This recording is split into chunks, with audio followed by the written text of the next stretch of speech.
어르신 어서 오세요. 양반집 사랑방에 오신 걸 환영합니다. 어르신들 참으로 반갑습니다. 오늘도 이 양반집 사랑방을 찾아주셔서 감사합니다. 어르신, 혹시 요즘 밤잠 설치게 하는 고민 중에 제사라는 두 글자가 자리 잡고 있지는 않으신가요? 나 죽고 나면 저 제사상을 누가 차려줄까? 자식놈들이 제사 때문에 서로 얼굴 붉히면 어쩌나 하는 걱정 말입니다. 남들 앞에서는 허허, 요즘 세상에 제사가 뭐 대수냐 하며 웃어넘기지만 속으로는 내 대에서 조상님 대접이 끊기면 어쩌나 싶어 가슴 한구석이 서늘해지는 것이 우리 어르신들의 솔직한 심정일 겁니다. 그런데 어르신, 오늘 제가 아주 독한 말씀을 하나 드려야겠습니다. 어쩌면 어르신께서 평생 지켜온 그 효심과 정성이 지금 사랑하는 자식들에게는 피하고 싶은 짐이 되고 있다면 믿으시겠습니까? 부모는 도리라고 믿고 행한 일이 자식에게는 절연하고 싶은 고통이 되고 있다면 어찌하시겠습니까? 오늘 이 이야기는 자식들에게 욕먹는 노인이 아니라 시대를 앞서가는 품격 있는 어르신으로 존경받는 법에 대한 아주 특별한 판결문입니다. 끝까지 들어보시면 어르신의 마음속 돌덩이가 거짓말처럼 녹아내릴 것입니다. 어르신들, 우리가 살아온 세월을 한번 돌이켜봅시다. 우리 젊었을 적 제삿날은 어떤 날이었나요? 대문만 열면 일가 친척이 줄줄이 들어오고 마당에서는 솥뚜껑 걸어놓고 전을 부치며 온 동네가 잔치 분위기였습니다. 비록 몸은 고됐지요.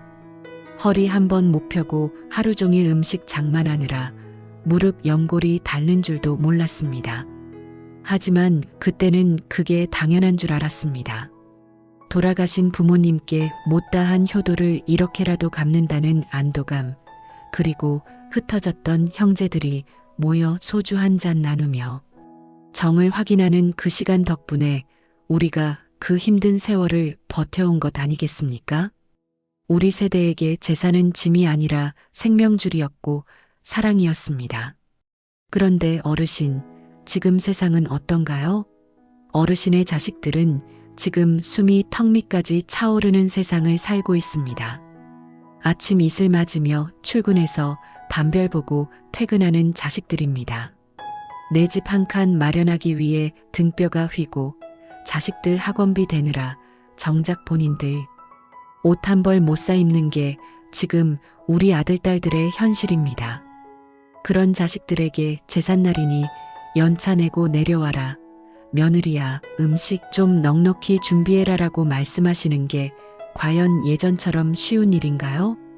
요즘은 명절이나 제삿날만 다가오면 자식들 목소리가 변합니다. 전화기 너머로 들려오는 어머니, 이번엔 좀 바빠서요. 아버님, 요즘 애들 학원 스케줄 때문에 가기 힘들 것 같아요 라는 말. 그 말 한마디에 가슴이 철렁 내려앉고 배신감까지 드셨을 겁니다. 내가 어떻게 지켜온 집안인데 감히 조상님 제사를 건너뛰어 하는 분노가 치밀어 오르기도 하시죠. 하지만 어르신, 냉정하게 생각하셔야 합니다. 자식들이 조상님을 미워해서 안 오는 게 아닙니다. 그들은 지금 살아남기 위해 사투를 벌이고 있는 중입니다. 어르신들이 흔히 하시는 오해가 있습니다. 음식을 정성껏 차려야 조상님이 복을 주신다는 믿음이지요. 그래서 무리해서 상을 차리고 며느리들에게 옛날 방식을 고수하게 합니다. 하지만 어르신, 한번 생각해 보십시오.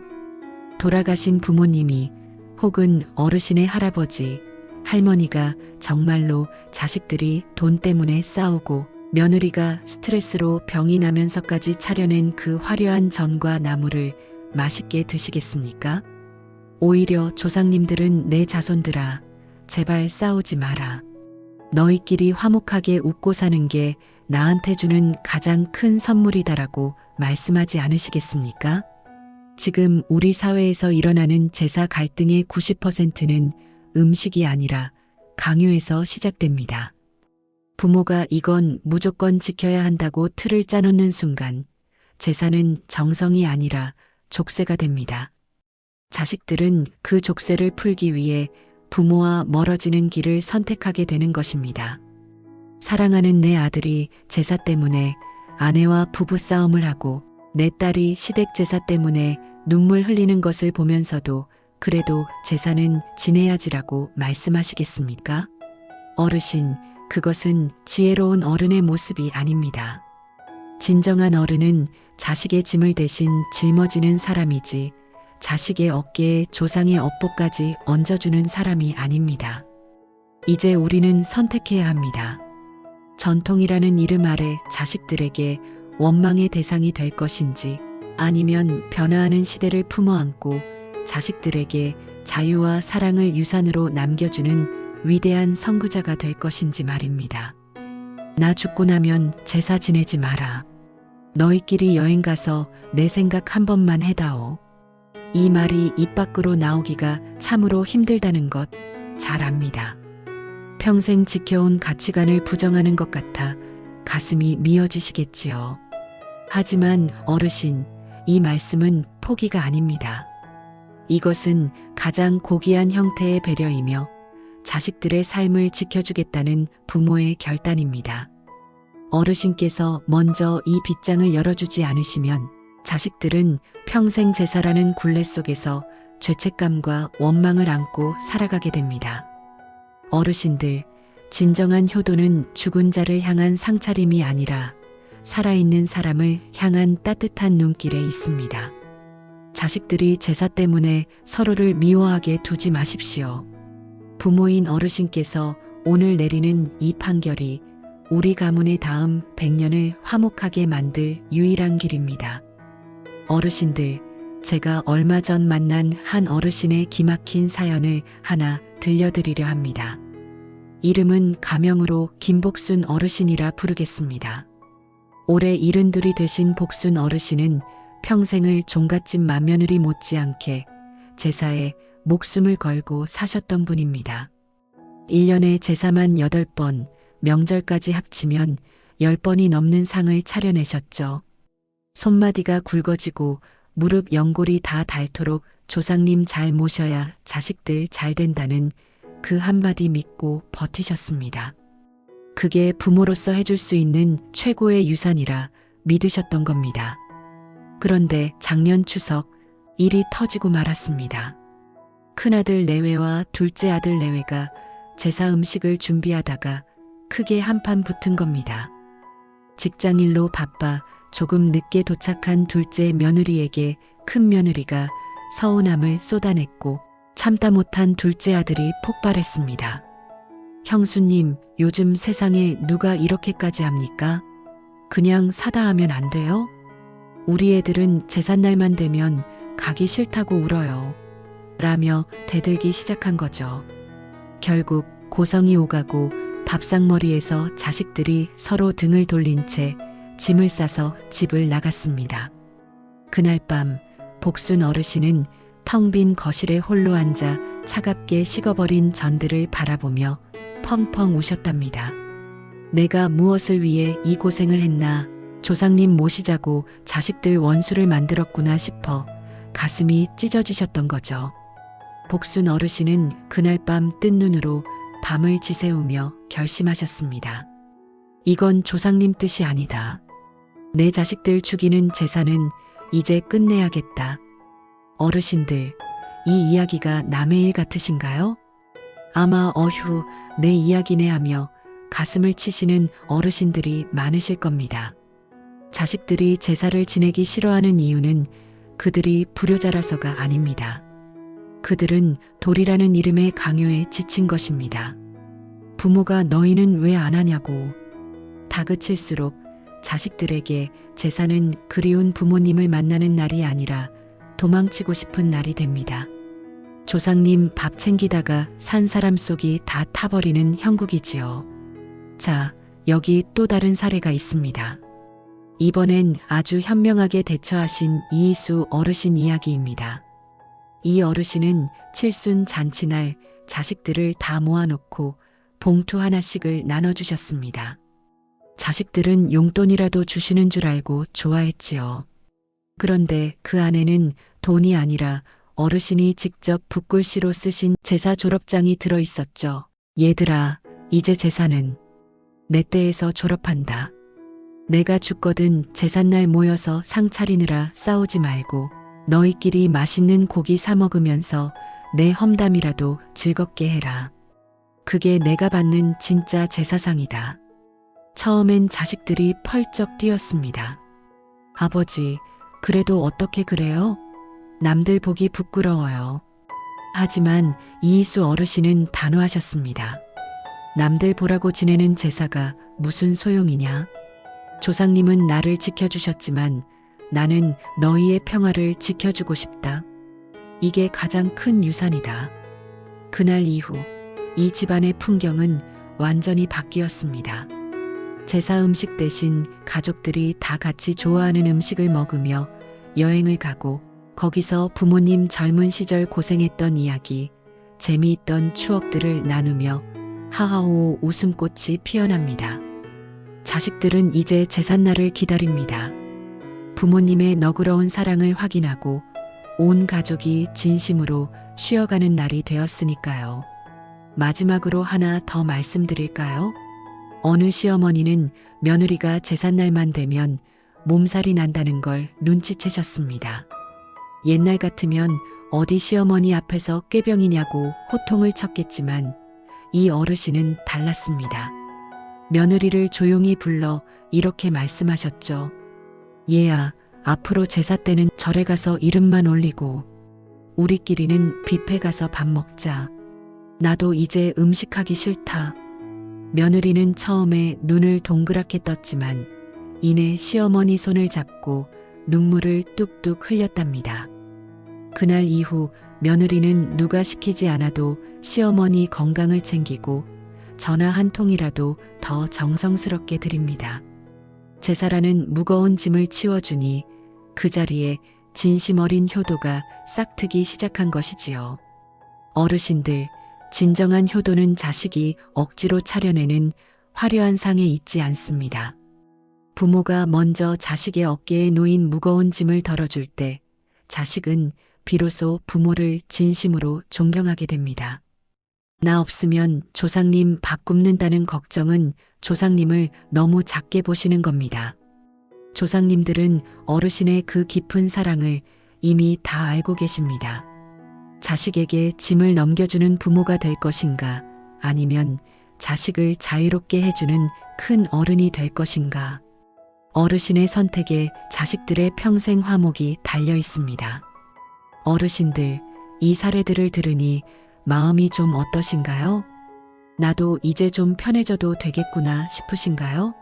그렇다면 이제 마지막으로 우리가 왜 이렇게 변해야 하는지, 동서양의 성현들은 이 문제에 대해 어떤 지혜를 주었는지 더 깊이 있게 다뤄보겠습니다. 어르신들, 이제 우리는 인생의 황혼을 지나 황금기로 접어들었습니다. 이 나이가 되면 세상 만사가 다르게 보여야 합니다. 겉모습보다는 소갈맹이를, 형식보다는 본질을 꿰뚫어보는 해안이 생겨야 한다는 말씀입니다. 고대 그리스의 위대한 철학자 에피테토스는 이런 말을 남겼습니다. 우리를 불안하게 하고 고통스럽게 하는 것은 사물 그 자체가 아니라 그 사물에 대해 우리가 가진 생각이다. 이 말씀이 제사 문제와 무슨 상관이냐고요? 어르신, 제사 그 자체가 우리를 괴롭히는 게 아닙니다. 제사는 반드시 기일에 지내야 한다. 음식은 정통 방식으로 차려야 조상님이 복을 주신다라는 우리의 굳은 생각이 자식들과의 갈등을 만들고 어르신의 마음을 지옥으로 만드는 것입니다.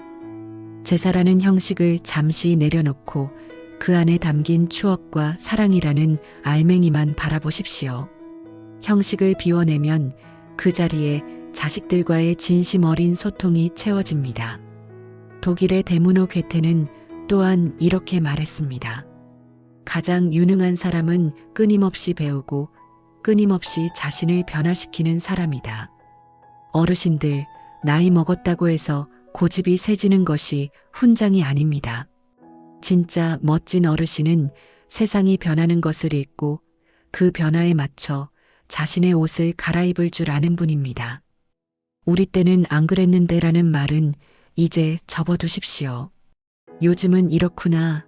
그럼 내가 맞춰주마라고 말씀하실 때 어르신의 인격은 비로소 완성됩니다. 자식들의 고달픈 현대 생활을 이해하고 제사라는 무거운 짐을 걷어주시는 것, 이것이야말로 괴테가 말한 끊임없이 배우는 유능한 어른의 표본입니다. 유교의 성인 공자님께서도 사실 제사에 대해 아주 중요한 말씀을 하셨습니다. 살아계실 때 예로서 섬기고 돌아가신 뒤에도 예로서 제사 지내라. 여기서 예란 무엇일까요? 남들 보라고 차려내는 화려한 상차림일까요? 아닙니다. 예의 본질은 공경입니다. 자식들이 억지로 모여서 짜증 섞인 마음으로 절을 올린다면 그것은 공자가 말한 예가 아니라 오히려 불예에 가깝습니다. 부모인 어르신께서 먼저 자식들에게 마음으로만 기억해도 좋다라고 길을 터주시는 것이야말로 공자님이 말씀하신 진정한 예를 실천하는 길입니다.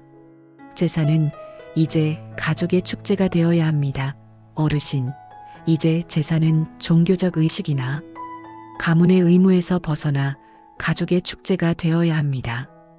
17세기 네덜란드의 철학자 스피노자는 우리는 슬픔이 아니라 기쁨을 통해 신에게 다가간다고 했습니다. 저는 이 말을 이렇게 바꾸고 싶습니다. 자식들은 눈물이 아니라 웃음을 통해 부모를 기억한다. 나 죽은 뒤에 자식들이 제삿날만 되면 아이고 또 그날이네 하며 한숨 쉬는 게 좋으십니까? 아니면 오늘 우리 부모님 덕분에 다 같이 모여서 맛있는 거 먹네. 우리 엄마 아버지는 참 멋진 분이셨어라고 웃으며 추억하는 게 좋으십니까?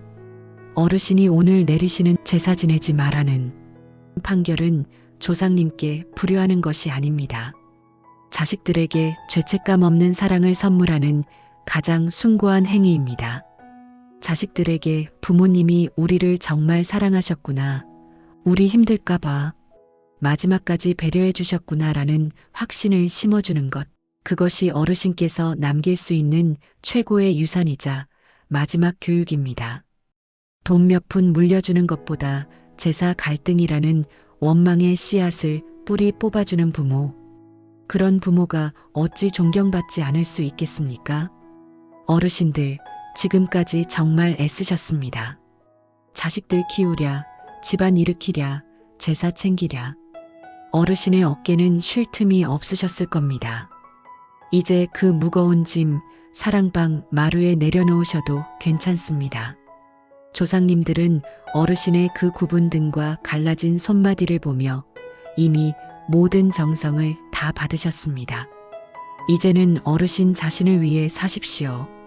자식들에게 고맙다, 사랑한다, 괜찮다라고 말해주며 남은 세월을 평온하게 보내십시오. 어르신께서 내리시는 그 현명한 판결이 어르신의 가문을 대대손손 화목하게 만드는 축복의 씨앗이 될 것입니다. 오늘 양반집 사랑방에서 나눈 이 이야기가 어르신의 무거운 마음을 시원하게 뚫어드리는 청량음료가 되었기를 소망합니다.